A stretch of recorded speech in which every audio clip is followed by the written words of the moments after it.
Hi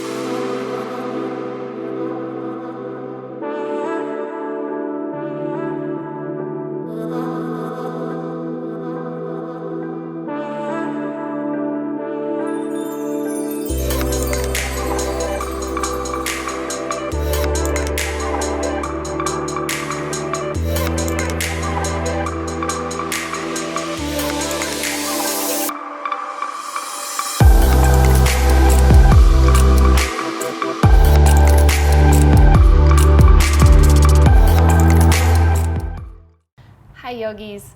If you're new to yoga, you're probably wondering what the Ujjayi breath is, so we're just going to take a moment to go over that. The Ujjayi breath is a sound breath. It's an audible breath that you yourself can hear and maybe even your neighbor next to you. And we attain that breath by restricting the muscles in the back of the throat. Some people would say that it's similar to the sound of ocean waves maybe coming up onto the shore and then moving back out. One thing that really stuck with me in my very first yoga class was when my teacher told me to breathe like Darth Vader. So if you think about that and that noise that he makes when he's breathing, we're trying to do something similar. And there's a few reasons why we use this breath. One of them is just that this breath simply creates heat. If you're going to sit here and simply breathe with that Ujjayi breath and that pranayama, which translates to breath in Sanskrit, it would create heat in your body, and that alone would sort of create this warmth. If you take your hand out in front of you and you just breathe into it like you'll actually feel the heat on your hand. Okay, and we're basically doing that same exact thing with our Ujjayi breath, except we're keeping the mouth closed. Another reason why we use this breath is to just simply bring awareness into the breath and into the body. If it weren't for this breath awareness, yoga would basically be just like any other kind of workout, at least for the asana practice. There's no difference in yoga and any other kind of fitness really other than the breath and the mindfulness. Breath, of course, can release stress. So even if you're not on your mat, you're not moving, if you're just out in your daily life and you feel stressed, if you really just take a moment to simply close your eyes and connect with your breath, you'll probably notice a huge sense of relief.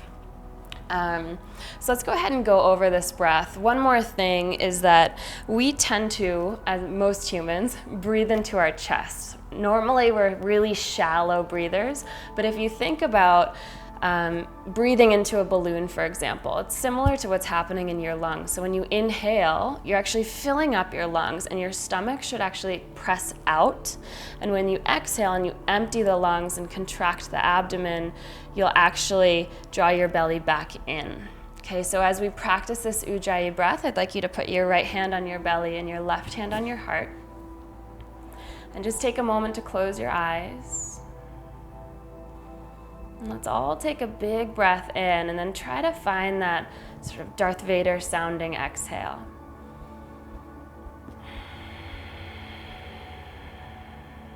And as you inhale, try to press the air into your lower hand and your belly.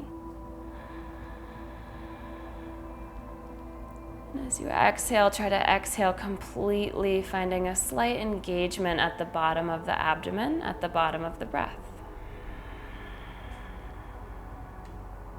And just continue a few more rounds on your own.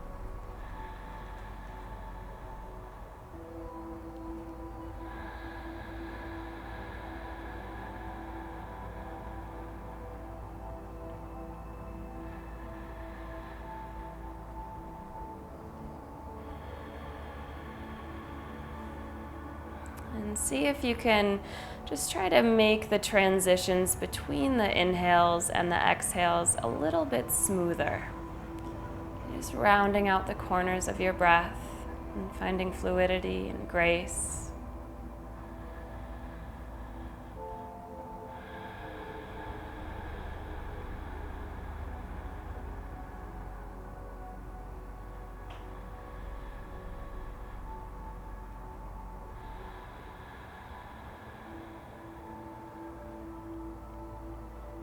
Just take one more big breath in.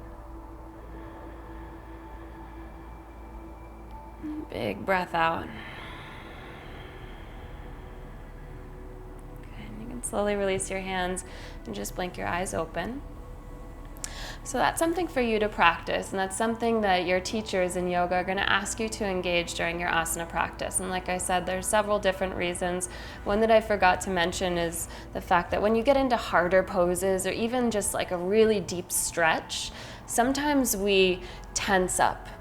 Right? We just sort of freeze and we actually hold our breath when we really need to be breathing more into that space that you're really feeling, those muscles that are working or stretching or whatever is going on in the body at that moment. So if you remind yourself to breathe, you'll find that there should be this same sense of kind of relief that will come over the body and an ease that will come into your muscles as you breathe. Over time, this will get easier to incorporate this Ujjayi breath. In the beginning, you might have to remind yourself to keep coming back to it, but over time, it will just simply become part of your practice and second nature. So go give it a shot.